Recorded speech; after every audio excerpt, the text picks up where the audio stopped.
Cuisinier amateur ou professionnel. Certains autodidactes passionnés de cuisine ont réussi à se faire un nom parfois sans formation officielle. Pensez-vous qu'il soit nécessaire de suivre une formation pour réussir dans ce domaine? Je pense que la réussite dans le domaine de la cuisine dépend moins du diplôme que de la passion et de la détermination. La question n'est donc pas seulement de savoir s'il faut une formation, mais plutôt ce qu'on fait dès ce qu'on apprend ou de ce qu'on découvre seul. D'un côté, il est évident que la formation apporte des bases solides, les techniques de coupe, la maîtrise de cuisson, les règles d'hygiène et de sécurité, la gestion d'une brigade ou d'un budget. Ces compétences sont indispensables, surtout pour travailler dans un établissement professionnel. Une école de cuisine structurée à l'apprentissage permet de bénéficier d'un encadrement et d'un réseau. Pour certains, c'est la voie la plus rapide pour progresser.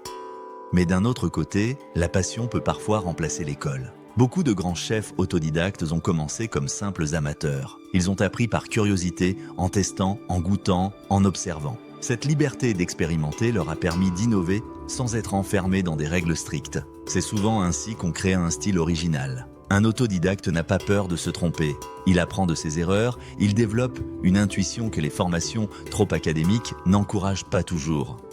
Je crois aussi que notre époque favorise ce type d'apprentissage autonome. Internet, les tutoriels, les réseaux sociaux culinaires ont rendu le savoir accessible à tous. Un passionné peut aujourd'hui se perfectionner chez lui, publier ses créations, obtenir une reconnaissance publique, voire ouvrir son propre restaurant. L'expérience et la persévérance remplacent souvent le diplôme. Cependant, il ne faut pas opposer les deux mondes. Un bon professionnel n'est pas seulement un technicien ou un artiste, mais un équilibre entre les deux. Même un autodidacte finit par se former d'une manière ou d'une autre, en lisant, en observant, en échangeant. La différence, c'est qu'il apprend à son rythme, selon ses besoins et ses objectifs. L'important est de rester curieux et exigeant.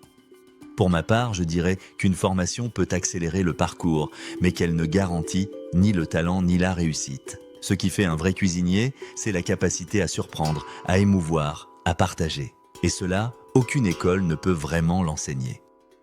En conclusion, suivre une formation reste un atout précieux, surtout pour acquérir des bases techniques. Mais la passion, la créativité et la persévérance sont les véritables ingrédients du succès. Être cuisinier, c'est avant tout un état d'esprit, celui de quelqu'un qui ne cesse jamais d'apprendre, qu'il soit amateur ou professionnel.